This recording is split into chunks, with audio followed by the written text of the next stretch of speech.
Hi, is work stress overtaking your life? What are the signs of chronic work stress? Today I'm answering questions from working parents, Leash and Dan. Leash writes, I can't relax well over the weekend and after work because different individual work-related issues haunt me. I just feel low all the time. And Dan writes, I can't switch off in the evenings. I feel I'm working all the time. How do you cope? I'll offer you a number of questions, and if you answer yes to any one of those questions, it might be a sign that you're experiencing chronic work stress. Are you dreading going to work after the weekend, in the morning, or after a holiday? Are you always stressed and ruminating on work tasks, even when you are not working? Are you revivifying or reliving a work day or conversations you had? Are you taking feelings from work home with you? Does anxiety about work never cease? And do you feel like you're working all the time? If you answer yes to any of those questions, it might be a sign that you're experiencing chronic work stress. But don't be in despair, because there are effective things you can do to help yourself deal with work stress and stop it from overtaking your life. I'll give you simple things that utilize your natural capacities of brain and your body to unload stresses. Please remember this. You can create stress, you can uncreate it. As you can load up your nervous system with stress, you can unload it. Your brain and your body are excellent at unloading stress if you let them work for you. The best thing is that they know how. All you need to do is be a good caretaker. Take some small steps that I offer in this video. Remove yourself from interfering with the work of the brain and the body and your whole system to unload stresses. It's simple. Do not overcomplicate it. It's about three things: awareness, trust, and self-learning. And you will be surprised how easy it is to do. So here are the 5 simple things you can do to get your mind and body start working for you, doing the jobs that they're really good at. First, awareness.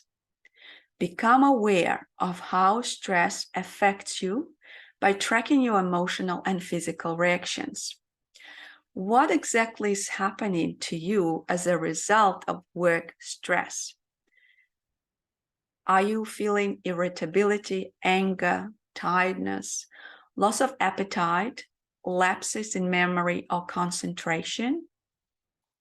Or are you experiencing any physical symptoms like stomach aches, headaches, catching a cold often?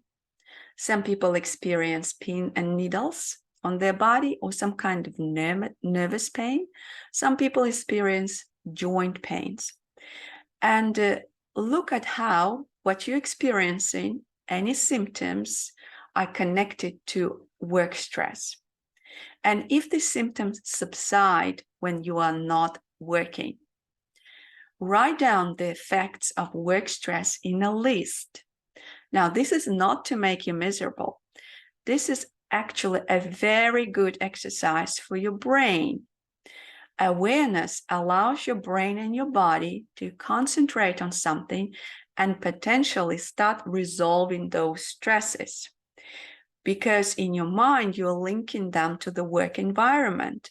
Instead of running away from your feelings and sensations, and on top of that, judging those feelings and sensations and bringing in more fear into this, your brain and the body will find, by their natural capacities to do so, they will find pockets, small pockets or small windows at times during your day when you're not concentrated, and they will start putting some energy into healing and rejuvenating you, allowing you to potentially relax more during the times when you're actually working, but you're not working. So second thing you can do is research. Research your stresses and make an inventory of stresses. This was explained in more detail in the video. I will link it somewhere around here. So when you make your inventory list of stresses, you're using two columns. Action on one side, what happens externally, and reaction is what happens internally as your reaction to the action. And I gave you an example. Action, boss looks at me funny, and reaction, internally I feel low, weak. So the brain is good at looking for solutions, and the body knows how to unload stress, but they can't do it when you constantly interfere with those two main functions. When you constantly concentrate your attention on ruminating and repeating the same thoughts, and those thoughts are mostly general. When the thoughts become more specific, then there is more chance for a brain and your body to concentrate on those specifics. Thing number 3 that you can do: track your thoughts. Ask yourself, what do I have to believe in order for me to feel this way? Look at the inventory you created and your reactions to stresses. For example, your reaction to a boss's gloomy look is that you feel weak and small. Now ask yourself, what do I have to believe in order for myself to feel that way? Write down the first answer that comes. For example, I believe I'm not good at my job. Now, this is a contemplation exercise. If you want to go a bit deeper into your reactions, chances are you will experience insight and a better understanding of yourself, your needs, and what's important to you. Step number 4, or a thing number 4, find those moments of joy. Find the roses, smell them, repeat them by smelling them every day. And find those moments of joy, pockets or little windows of niceness and peace during the workday. Enlarge them, make them big in your mind, and marvel at them. A cup of coffee you have while on your way to work. Colleagues you catch up during the break.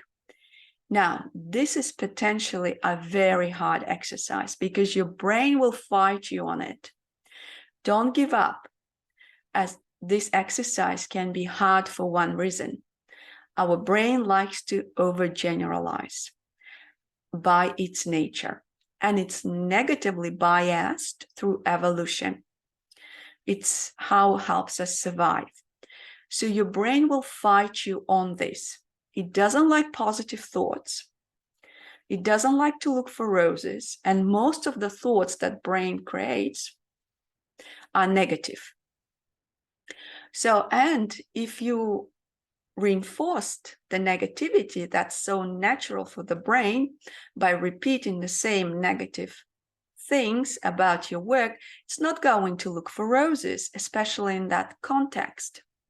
So as you trained it to be more negative, now you're going to train you to believe that there are moments of joy during your day. The 5th thing you can do is, which is very powerful, and this one thing I did took me out of a horrible work situation without me needing to do really anything for that. Create a sentence mantra that works for you. I will explain it in more detail. This is so important and can potentially push your brain to turn on its creative power to full blast and come up with amazing solutions for you without you having to put any effort into that. A sentence like this, a mantra sentence, can create alertness in your brain that this situation you are in is temporary and there is something better you are wanting and looking for. You are actually releasing your brain's attention and from ruminating the same thought even for a brief time. And you create this breathing space, this opportunity for the brain to take its power elsewhere, to actually work for you. Recognize this. If the brain thinks the problem is constant and never going to change, it goes into total survival mode. If it understands you are lacking something or there is a shortage of something, it will go into full survival mode in order to protect you. Survival energy runs on stress, and you will be harnessing more toxic stress to deal with work. And it's never a good idea to create more stress. I'll give you an example of this mantra sentence that I created. Once upon a time, I was stuck in a horrible job. Work hours were long, the job was unrewarding, and I had to do a lot of overtime for very little salary. I used to walk through 30 minutes from the train station to the workplace, and I was repeating this one mantra. Less work, more money. Less work, more money. Just that simple thing. Because that's what I wanted and I needed. Working less and getting paid more. And at the same time, I enjoyed the 30-minute walk and I made it into a moment of enjoyment. Now, looking back, I don't have horrible jobs like that anymore. I enjoy my jobs and I work less for far more money. A mantra like this is powerful and effective because it utilizes your brain's natural ability to search and locate the best solution for you. But if your brain gets overloaded with stress-related data, which is essentially useless and doing nothing for you, it doesn't get to work for you, okay? This is important to understand. Now, even if you have no idea what you want your brain to search for, make a brief sentence of a desirable outcome for you. Don't worry about anything else, just say your mantra with conviction. Now, this is different to an affirmation because you don't need to imagine anything, you don't need to visualize anything, you don't need to feel anything in your body. This is like a road sign that you're looking and you simply repeat it. For a lot of people who are overloaded with stress, it's actually impossible to meditate, to visualize, or to imagine future, the feelings related to the future. So this is giving your brain a clear instruction. This situation is temporary. This is what I want.